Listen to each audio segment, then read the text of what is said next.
All right, now it's my pleasure to call on Chair of the Day, Peter Hanlon, to fully introduce today's speaker. Yeah, my name is Peter Hanlon, and it's my pleasure today. Can we hear okay? Okay. No? Okay. Is that better? Okay. It must be my Liverpool accent, I think, but anyway. It's my pleasure today to welcome Tony and Susan back to the club. Tony came here in 2022 to talk to an event he was undertaking, a marathon, 1,500 kilometers across rural Victoria, to raise funds for the Emergency Services Foundation innovative mental health and treatment programs that they were going to pursue. I was there in at the MCG in 2023 when Tony, after those 1,500 kilometers, walked into hundreds of applauding people on the achievement of the event and raised considerable funds for those programs. Tony promised to come back and give the club a view of his experiences and insights over that trek, and he's here today to do that. So it's great to see you, Tony, and a pleasure to welcome you to the podium. Thank you. Okay? Thanks very much, everybody. While I'm just waiting for my laptop. Well, not my laptop, but the laptop that we'll be using. There we go. Beautiful. Thank you so much. Just want to thank you all for the opportunity to come back again today just to talk a little bit about Tony's trek, what we did achieve on the first one.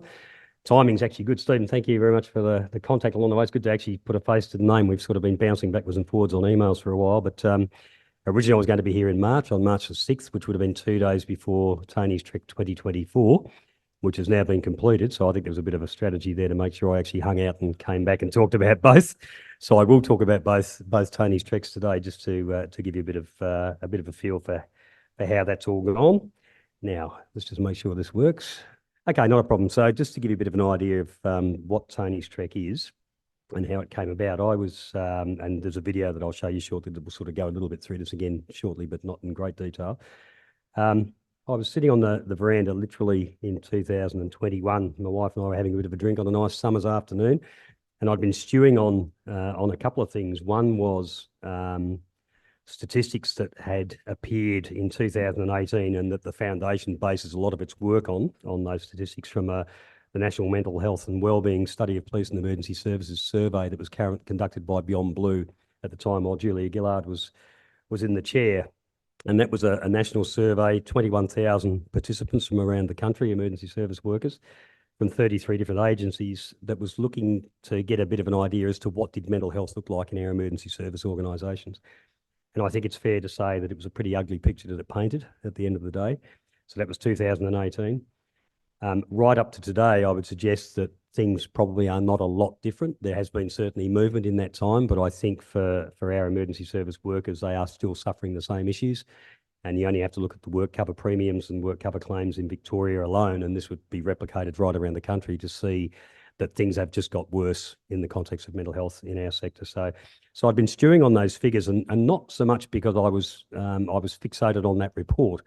However, at the time that I was thinking about this Tony's Trek concept, a son of a friend of mine had taken his own life, who was an emergency service worker, and I had lost a number of mates over the years to the same issue, and it was clear to me that things were didn't appear to be settling down for all of the efforts of government and all of the efforts of agencies. So I'd been stewing on that. I'd been stewing on the fact that it just lost another friend, or the son of a friend, through the same issue. So I thought, for all of the work we were doing in the foundation, was there something more maybe that we could have a crack at that might be able to start to have a bit of an impact? And then I thought, well, if you're going to do something, you need to make it pretty big, because if you don't make things big, people won't say to you why you're stupid enough to do it, and that opens the door, that starts the dialogue going. So I thought, okay, it's got to be pretty big. And then I thought, oh, maybe I might go and walk from Melbourne to Brisbane. That's pretty big. So I was talking to my wife about it, and she said, why would you do that? You're a Victorian organisation that works in the Victorian environment, and whilst it's very noble to want to walk to Brisbane, that's fantastic. New South Wales and Queensland people are probably not going to be that interested in donating to you along the way, because it's not about them. Therefore, that's probably not such a good idea, but the concept's good. Why don't you think about how you can actually make that work in Victoria? And you'll see very shortly where we actually transferred that walk to. And it's a little bit more than the walk to Brisbane in distance, but it transferred nicely into Victoria. 3 reasons that I was doing it. One is I was really keen to continue to try and raise awareness of the impact of mental health injury in our sector, because it is greater than it is in the broader Australian population, which you'll see on a slide in a minute. I also wanted to raise awareness of our foundation and the magnificent work that Susan does as the CEO, with a very small team in our foundation to work with our emergency service colleagues to try and help improve mental health outcomes for them. And of course, at the end of the day, the CEO is also responsible for raising money. And her comment to me was, if you're going to be stupid enough to do this, you might as well raise $1 while you're at it. And that will help help sort of resource some of our programs as well. So then, of course, fundraising became one of our objectives. I just tried clicking that and it didn't work. So I'll try clicking that and it did work. That's all I got it. I've figured the touch screen, so I'll use that. This slide here is really just a very high-level summary slide. Some of you at the back probably won't be able to see the figures. I'll apologise for that. So I'll sort of give you a bit of guidance as to the ones that are really important. All of them are important. It's interesting, second one down on the left-hand side, that whilst all of those other boxes are negative, I guess, in the context of mental health impact, our sector, though, reported that 2 in 3 of our volunteers reported having high levels of resilience. And it's interesting when you read all of the other boxes and see the impacts, to then see that box to understand maybe what does that actually mean. And for me, when I read it, I was wondering whether or not that was as much about them being positive and have a positive outlook, even though their mental health was being impacted, rather than necessarily being resilient. But it's an issue, because resilience as a concept is one that can be debated about what does that actually mean in reality, and it's different. It's a bit like beauty, the eye of the beholder thing. Resilience is different depending on who you speak to and how they interpret what that means for them. But it was good to see at least that there was a concept and a belief that within the volunteer ranks that they were resilient. The other boxes, though, are not quite so good. And the one that was really, because I've already indicated about the loss of life in this context, was that one down the bottom that I've circled in blue. And for those at the back that can't see it, it says, employees and volunteers report having suicidal thoughts over 2 times higher than adults in the general population, and that's an Australian Bureau of Statistics figure, that's not one of ours, and are more than 3 times more likely to have a suicide plan. Now, once you are in the situation where you have a suicide plan, you are in a very bad place, and very often people will act on that. And those figures for me were the very bottom of, or the very pointy end of what all of these other figures were telling us. Some of them here, for example, 3 in 4 employees found the current workers' compensation process to be detrimental to their outcomes. And we've talked with WorkCover in Victoria, and I know in other jurisdictions similarly, and they are looking very closely at how can they improve their systems and streamline their systems more, so as when you do get into the system and you are going through that process, you are not further impacted by the system itself. Unintentional, obviously, but it shows you that systems do have a very significant impact on things. 1 in 4 former employees experience probable PTSD compared to 1 in 10 current employees. So those who are currently in the system, 1 in 10 of those potentially suffering PTSD or symptoms of it. However, once they've been through their career and they get to the back end and they're out, that figure jumps significantly to 1 in 4. So as you can see, without going through all of the boxes, there is an issue within our sector that is far greater than that in the general population. And that's what it is that the foundation is trying to work on. And they are also the issues that I was trying to address when it came to conducting Tony's trek. So what I'm going to do now, hopefully it will work, is play this short video. When I say short video, it's 7 minutes, so you won't have to listen to me, but it's a video, I guess, that really does give you an understanding of what we were doing, why we were doing it, and also the impact that we believe it's having on our sector. So I'll hit this again, and fingers crossed. All right. So I was actually on the front veranda. I was sitting at home with Carol having a glass of Shiraz on the front veranda, and we're having a bit of a chat, and I said to her, you know what, I think I'm going to go for a walk. And she thought I actually physically meant right there and then. So she said, well, are you actually going to finish your wine first? And I said, no, I'm not. I'm talking about a much bigger walk than that.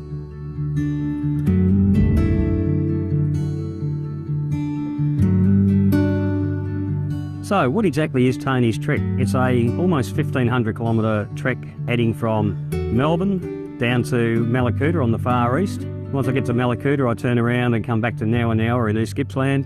I'll then head north over the Alpine Range, over the top of Mount Hotham, to Wodonga, and then from Wodonga back down to Melbourne again. The reason I'm doing it is because I've been in this sector for many, many years, as many of you have who might watch this. And we've all seen people who've suffered with their mental health as a result of the work that they do. And it's not only the accumulation of the types of jobs that they go to, but organisational culture and those sorts of things all contribute. And it makes life, for some people, very, very difficult. And unfortunately, I've had colleagues who've taken their lives along the way. And I had one more recently around the time that I made the decision to do this, where I thought, you know, we must be able to do better than this. There's so much work goes in by agencies and the government to make sure that when people get sick, they've got lots of really good support around them and they can be helped. But I believe that we can do far more at the front end to try and help prevent people from getting to that point where they actually fall off the cliff, if you like, and need so much care. Well, we've got 139,000 paid and volunteer emergency response and support workers in our sector. That's a lot of people, and a lot of people do struggle. And as many of you would know, often they don't want to step up and they don't want to say they've got a problem. But we'll actually help them come forward and will help us to help them. Finally, the day has come. We're at the State Control Centre, as you can see, and everybody's turned up for the launch, which is fantastic. 12 months of training and messing around and all of the trials and tribulations that come with that have finally passed, and it's actually very real today. So I'm looking forward to getting through this, getting out on the road and actually starting to get the walk done. Hip, hip. There we go. There we go. Thanks everybody. Come on guys, let's go. Thank you.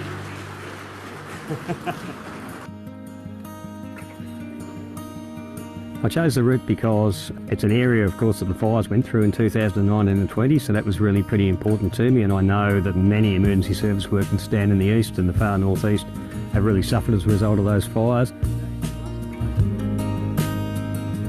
It's great to get all of the town's emergency services together, so the SES, the ambulance and CFA, have a yarn, talk about the positives and actually not talk about incidents. We've decided amongst the leaders of each service that we're going to make it a quarterly event. So the SES have already put their hand up for the next one. It's a great thing that Tony's helped pull us all together, and we're going to try to keep that united feeling going forward. My experience was a really horrendous 2 years, 96, 97, that culminated in Threadbow, and colleagues from the old MFB that I worked with, everybody started to fall off and struggle in a really, really big way, and I had no idea what was going on. That was my problem. I was scared about what I was going to do next because I didn't know why I was doing what I was doing at the time. I went and got some help, and once I started to get my head around what was actually going on, I was able to start managing that. And then as things occurred over the next number of years, that got that little bit easier. Day 19, there's 23 kilometres and that's done and dusted.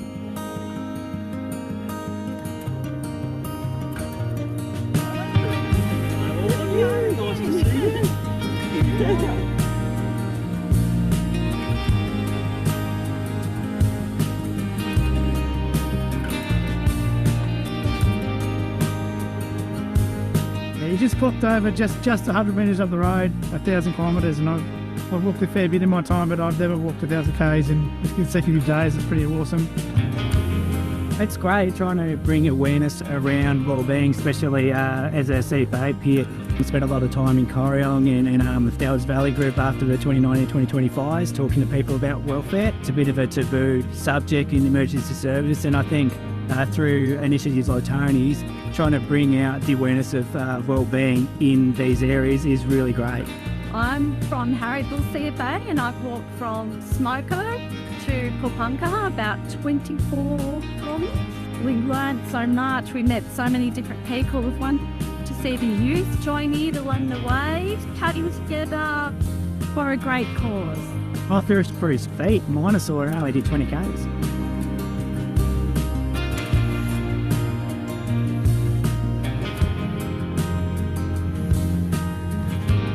The support we've had along the way has been incredible, from agency personnel, volunteers, paid staff. Has been fantastic. Local communities, when they found out what we're doing, have just been all...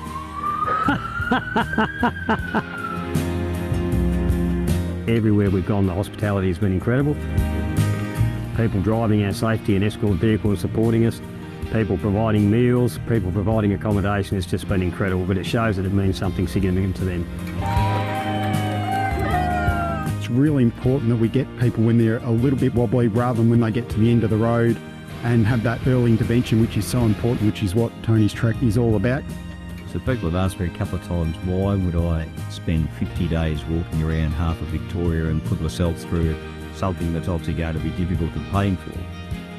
When I first got asked the question, I thought, well, because it's a good thing to do and I've got a purpose behind it. But when I really think about it, at the end of the day, yes, it is hard, and I'm pretty tired now, I can tell you, almost at the end of it. However, when this is finished, then it finishes for me. It's as simple as that. I get to rest and everything's fine.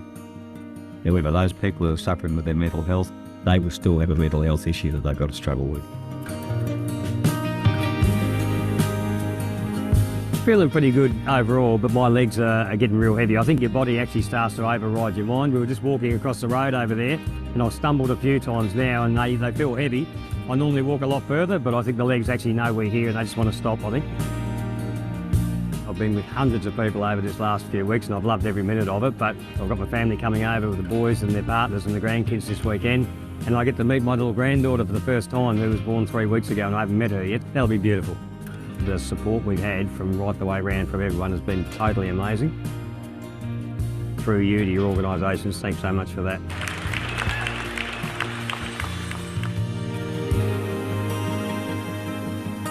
Yeah, so as I say, that video gives you a bit of a sense of what it was about and why, and as you can see there, some things that came out of it we really weren't quite predicting. I guess was one of the fellows who was talking early on there was saying, you know, he had sat down with his fellow leaders from other organisations in his town, and they decided that they were going to have this regular, ongoing catch up to talk just about mental health and to talk positively about it rather than the issues that cause the problems and those sorts of things.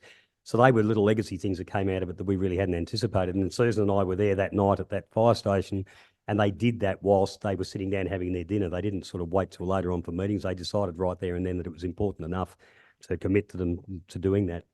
So the trek in 2020, oh, hang on now. You got that yellow frame. Yeah, I was going to say that thing at the bottom. I really don't like this zoom, I can tell you.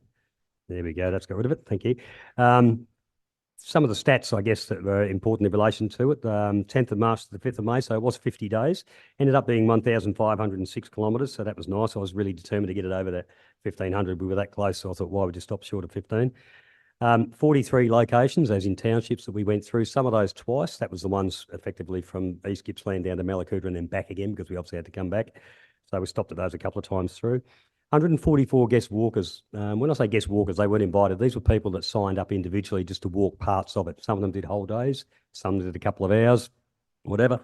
But in the time that they were walking, again, something else that I hadn't anticipated was the value of providing them with an opportunity to be on their own with someone just to talk. So whilst when they said they wanted to walk, we're saying, yeah, that's great. I thought that's terrific that they're doing that. But what they did, the majority of them, was use that as an opportunity to talk to me about their issues or the issues of friends or family members that they have and how that was impacting them. Now, look, I'm not a counsellor and so on, and it was really important to make sure that I didn't spend 8 or 10 hours a day every day just listening to that. So I was able to sort of divert some of the discussion where need to be, but it provided that opportunity. And I guess the important thing that came out of that, and I spoke to the agencies about later on, was saying, and this will be the same for broader community too, but if you provide people with the opportunity in a safe place, they will use it. For us, we were walking along highways with trucks going past at 110 kilometres an hour, right beside you, literally, but you'd have someone with you, and it was like being inside a bubble. They were talking to you there as if you were in a quiet room somewhere all on your own, just one-on-one with them. So again, I guess the learning for me is provide the opportunity for people and they will use that opportunity to talk. And the more they talk about it, the greater the chance is that they're actually going to potentially go and do something about the issues that they're actually talking about with a bit of encouragement and support. The fractured hip and the fractured tibia and so on, that was just some of the impacts, I guess, of it. We were meant to start this event in September the year before. Unfortunately, I fractured a hip training and ended up losing 6 months for that. So I had to get over that before I could go back to training again. So we lost that. And then 10 days out of finishing the thing, I had this sharp pain in my lower left leg. My wife thought to myself, because I was hobbling, she said, oh, he's done his hip again. And she started to have a crack at me about it. I was, nah, it's all good. It's just a soft tissue calf injury, you know. So we sort of battled on for the 10 days. And then when I went to the sports physician, she said, yeah, you fractured your tibia. So I had to get that fixed for the next 11 or 12 weeks. And of course, I lost half a dozen toenails, some of which you saw the start of on the screen there. 219,000 or thereabouts raised, which was really fantastic. And Rotary contributed significantly to that along the way, either through clubs themselves or through raising awareness through the towns that we were going on. particularly down through the east and some areas of the northeast of Victoria. So a big thank you again to Rotary in a general sense, and then again to those individual clubs. And I've got some names of some individuals down there who were really quite prominent in that process. So I really did thoroughly appreciate their support. $30,000 of that 219, I just need to mention because it'll become relevant in what I'm about to say to you in a minute, was raised by a couple of fellas who run a group called Side by Side Trek. One of them's an ex-paramedic mate of mine who I've worked with many, many years ago. The other one's a firefighter. They did a trek to Kokoda in the lead up to our trek, raised $30,000 and then donated that to this trek's cause, which was just fantastic. So again, great appreciation of the support that we got from them. So that was 2023, fantastic outcome. 5 weeks after we finished, there I am on my crutches in the garage, hobbling around, doing a few bits and pieces, and I get a phone call from Ian Hunt, who's the paramedic that I just mentioned a minute ago. And he said, look, we did Kokoda last year and we donated that money to your trek. He said, we're thinking about doing another event again, this time going to Everest Base Camp, see if we can get a few more emergency workers to come with us. And we'd like to raise some more money and again donate that towards the foundation. However, what we'd really love is, because Tony's Trek has got a pretty good brand at the moment, we'd love you to allow us to use Tony's Trek as the brand for that and do it quite properly. And would you be interested to sort of front that for us or otherwise? And I said, yeah, absolutely. And he said, maybe even join us. And I said, well, there I am on the crutches in the garage. And I said, when are you thinking about doing it? And he said, oh, March, March coming. And I went, okay. And I did a bad thing. I said yes straight away. I say it's a bad thing because I actually didn't bother speaking to my wife about it first. And as funny as, yeah, that might sound funny, but it was actually quite significant because obviously it was disrespectful not to do that. It had taken 2 years to get to Tony's Trek, the previous one, and our family had suffered quite a bit over that period of time. And here I was committing to another one without even talking to her about it. So I've sort of, I think I've made up for that since then. But it was important just to acknowledge Carol and the family when I said yes to this. But anyway, the idea of this one was that we go to Everest Base Camp. I said yes, we'd do it. Susan and I met with Ian and Adam in East Melbourne at a cafeteria and had a bit of a chat to see about logistically whether we thought we could pull it off. We did, so we said we could, so we got it cranked up. We put the call out to our emergency service colleagues, thinking if we were lucky we might get 8 or 10 of them. We had to shut it off at 27, and there were still more wanting to join us. But the group, the organisation that was actually leading it for us and guiding, said, look, we've never taken a group that big before, and we're not going to go above that number now, so sorry, have to cut it off. So more would have joined us. Just looking at the map on there to give you a bit of a sense of how you can do this with Everest, you can either go from Kathmandu up the right-hand side as you see it there to Everest Base Camp, then come back down a little bit of a way, then go left on your screen as you're looking at it, around past Chola Pass and back down again. But we decided to go the other way, and we did that deliberately because A, it's harder and it's steeper all the way up than it is the other way. And part of what we were doing, of course, was trying to acknowledge the impact of mental health and the challenge that poses for our colleagues. So therefore, we wanted to make sure that the challenge of this was as big as we could make it in the context of the environment that we were in. So that was the idea. The good thing was 26 went up, 26 came back. So that was a really good outcome. And we got back 2.5 weeks ago from that one. So that's the second one. And again, some stats on that, just to give you a bit of a sense of what we did. So it was from the 8th to the 29th of March, the total trek, but the actual trip from Lukla, for those of you who may have been there, up to Everest Base Camp and back again was 15 hiking days. 163 kilometres trek. Doesn't sound like a much over 15 days when you think about 1,506 kilometres over 50 days. However, in this environment, you're doing that. You literally are going up in a very steep environment, and you're also doing that at altitude too. So it's far, far more difficult in a different way than doing the original trek. And I can honestly say to you, I think physically and mentally, this was actually harder than the previous one I'd done. But maybe that's because I'm 64 and I'm getting old and I struggle a bit nowadays. So that's part of the problem. As I said, 26 trekkers from 7 agencies. We went through 13 villages, which were on that map a second ago. The 3 highest areas that we got to, Gokyo Ri, 5,483. That's an opportunity when you get up there to actually watch the sun set over Everest, which is really beautiful, and also all of the other major peaks around it, because there's quite a number of them. So everybody went up to there to see that. Kalapatar, which is another one that's even higher again, and you can watch the sun rise at Kalapatar. And some would say, well, why would you bother going and watch it set and rise as well? Well, there's 2 opportunities, I guess. They're 2 different peaks, so it was important to do that. And then, of course, base camp itself, which is at 5,362 metres, which is the photo there, as you can see, with everybody in front of it. My wife said, doesn't look like much, bunch of rocks, pretty much. And I said, well, it actually is nothing but a bunch of rocks. There's not a lot there. There's a very big glacier behind it that you see that is a start up then to the top of Everest from there. But really, it's quite sort of unflattering when you get there. But it's a very, very important part of the whole Everest story and the history of Everest, of course, and that's why people go there. We had no physical injuries, no broken legs, nothing like that, but we had lots of respiratory illness, lots of gastric illness. Some of our group was sick for quite a period of time, to the extent that they went virtually 3/4 of the way there sick and back again.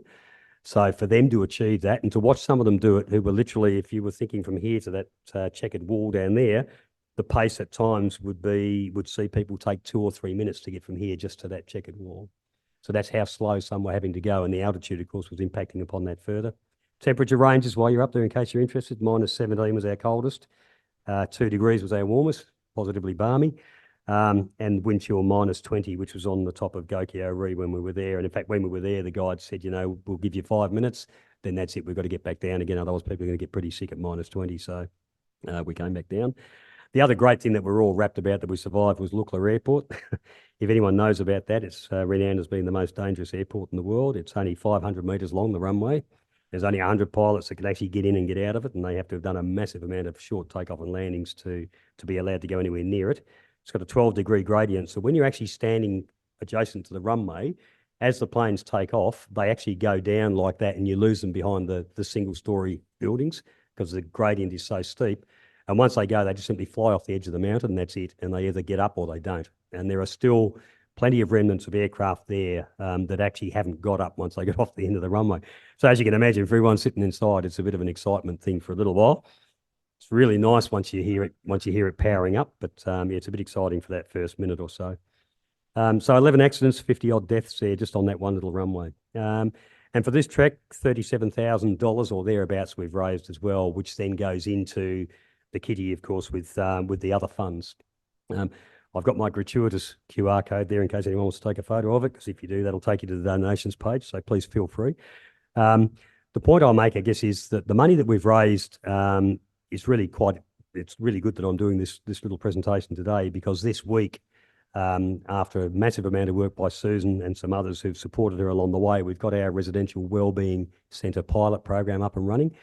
And I talked about it back in 22 about that was what we were looking to fund, but effectively, and Susan can slap me if I don't get it quite right, but I'll give you a sort of a bit of an understanding of what it is.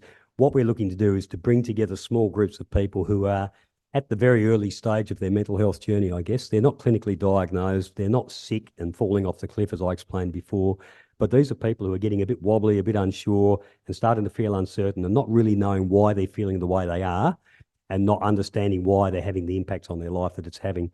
And this is an opportunity to bring them together in a setting with professionals who can actually help explain that to them. But really importantly, to spend time with those who can actually help, well, firstly, people who've been through it before, so it can give them some sort of understanding of what it is that's happening to them and what to expect, but also some people who can start giving them some advice and guidance and assisting them into how they can start managing themselves, anticipating what's coming, and then knowing where it is that you get to the point where you need to seek further assistance. But as I said in that video, I'm a strong believer, as is Susan and our foundation, that if you get in really early with people, before they get really sick, there is a good opportunity to turn a lot of those people off the path to getting to the bad point. Some you won't, and they will just naturally get there, unfortunately, and it is what it is. But a lot of others can be helped along the way, so that's really what we're all about. So thank you so much for giving us the opportunity to come today and talk about this, also for being able to slip in the second trek as well. I don't know what the future holds. I don't think necessarily it'll be me doing things. There's one more I've got in my mind that I'd like to do, but we'll see how that goes. But the idea of Tony's Trek in my mind was to start something and hopefully get enough momentum that it then became a self-perpetuating thing, if you like. So if Tony's Trek continues into the future with or without me, that would be fantastic. But if people then participate in things that help raise awareness of the issue, the foundation, and maybe help raise some more money for our foundation, that'd be great. So thanks again for the opportunity, and it's been terrific. And thank you to Rotary for all the support we've had. That was great, Tony. I'm a Tony too, Tony Bettini. Good on you. I've worked with federal police and other emergency services. PTSD is a big issue. The people going into that job are actually higher in their resilience and probably more stable in some respects than other workers. and yet this is still an issue. What do we think's causing it? It's interesting if you do get the time to read that national survey, that answering the call, that's really interesting because I think most people's perceptions is it's about all the bad things we see, you know, so all the trauma that we experience and the bad jobs we go to, no matter which of the agencies we're in. I think most people in the public would assume that that's what it is. The reality is the thing that has a greater impact on people's mental health and so on in these agencies is poor organisational culture, poor management, poor leadership. So I think whilst there's obviously, for good reason, a lot of effort going into how do you reduce the potential for traumatic events to have a compounding effect on emergency workers, to some extent you can do that. To another extent you can't. People still have to go to those jobs. So therefore it's a bit about their own resilience as well as the support you can put in around them. But organisational leadership and the way you manage organisations is one where I think we can have a massive impact because you can actually change behaviour in that context. And if you change behaviour in that context, you will certainly have an impact. And a lot of the people that walked with me validated that without me having to ask them by saying, you know what really pisses me off, pardon the French, but you know, the way my organisation does this, or the way that they don't listen to this, or something happens and no one will actually manage that issue for us, that's what hurts. And then you get the traumatic events and they compound that. The other thing is too, let's not forget, you know, I'm talking about the sector and our agencies here, but those people, once they take their uniforms off, are just the same as anyone else. They are community members. So the normal things that happen in a person's life are impacting them as well. This is stuff on top of that again. So I guess when you add all of that, that's why I think we see figures in the way that we do now. Yeah. Robert Fisher, thank you, Tony. I think it's fair to say that there's a much greater awareness in the community now of mental health issues and the consequences. I'm interested to know, do you see signs of greater support for organizations like yours, or is it just the same continuing struggle? I'm almost going to speak on behalf of Susan. Here, look at her. Look at that. She's got her arms. Look at the body language. Arm folded, grimacing. There's your answer. No, look, I think the reality is I think there is an acknowledgement of organisations like ours, so that's great. We are acknowledged. People know we're around, governments know we're around, etc. As far as trying to get genuine, very, very tangible support, that is very difficult. It is a battle every day of the year. And I know all not-for-profits and small organisations will say, you know, woe is us, give us some money. But the reality is that's the environment we find ourselves in. The bulk of our funding comes from a very small membership fee, effectively, that stakeholder agencies, 14 agencies and one associate member, actually provide to us to be stakeholder members, all the emergency service organisations and some others. If it weren't for that, we effectively couldn't keep the door open. That's what runs the organisation. After that, Susan's battling around trying to find grants, or she's trying to do this, or we're trying to do that, and you're battling everybody else. And it's a busy space. I mean, the foundation had to, and I can see nodding going on here from our man from Run the Tan, it's a very busy space. The mental health environment is, as you said, there's greater acknowledgement of the fact that it's an issue now, but also it means that everybody wants to get in there and have a play and they want to do their bit. So for us, it was again important to try and find where is our part of this, to make sure that we're not replicating something that's going on elsewhere. We're not stealing someone else's thunder or their money or otherwise, but we're trying to make a difference in a space that we think is one where it's not being done well. So that's why we do what we do. But by virtue of that, it makes it even harder for us to then get resources and support because, you know, it's like talking about mitigation in disasters. You know, if you talk about mitigation dollars to government, they'll go, oh, yeah, we get it, you know, spend one here, save 7 there, but not for 20 years. You can't hold that up at an election campaign. But what you can hold up is the stuff that you can fund right now where you can see a benefit and change right there and then. And the early intervention part, unfortunately, is not one of those that lends itself to that. Yep. Tony, Reg Smith. Reg. A quick question. Any takeout on the difference between trauma amongst volunteers in the emergency service space compared to the professional staff? Yeah, we got to be careful. I won't say professional because we get belted around by that. Volunteers would say they're professional too. So paid and volunteer. I get your point though, Reg. Yeah, look, there are some interesting things there. I think the thing that became, and I've been in this sector for over 40 years, so I think the thing that was really crystallised for me whilst I was doing the trek was in the volunteer space. I won't say exactly where it is, but there's a part of the state where there's a very, very small unit from an organisation there that only has a very small number of people. and they are probably the road trauma capital of our state. So they are out day in, day out almost. And in fact, even on the trek, whilst we went through that particular area, there was a really very bad accident, and they all went screaming past us. And we pulled up to have some lunch, and we had to call a whole heap of people to say, by the way, that's not us involved in whatever they're going to, just to let people know, because they were so busy. But the leader of that particular unit said to me, you know what, Tony? He said, I'm old, I'm exhausted, and I've had enough, and I need to stop. He said, but I've been like that for a few years now, and I can't stop. And I said, why can't you stop? Why don't you just stop and walk away? He said, the reason I can't do it is because there is nothing there behind me. He said, there is no sustainable resource that sits behind me in our community that will actually go out and do this. He said, so if I don't do it, and the other three of them predominantly who turn out to everything, he said, if I don't do that and we don't do it, there's nobody else to do it. He said, but as a result of that, look what it's doing to me. So I guess for paid staff, they get to a point where things get bad, they get diagnosed, they get lots of support, they go off on work cover, et cetera, et cetera. For the volunteers, whilst the process is not too dissimilar, you need to also acknowledge the fact that they will impact upon their own mental health because they see it as an obligation in their community to keep doing what they're doing because nobody else will. And that's a battle. That's very difficult. And it's hard when you're talking to people, watching them. And this particular gentleman, Susan knows who I'm talking about, this particular gentleman, you look at him and you say, you know, there's a man who's got to stop. But he won't. He won't. So, yeah, so there are differences there and it's difficult. Well, thanks, Tony, for that great achievement and a wonderful personal presentation. Rotary always makes commemorative gifts to speakers, so I've got a couple here that I will have the pleasure to present to you. Okay?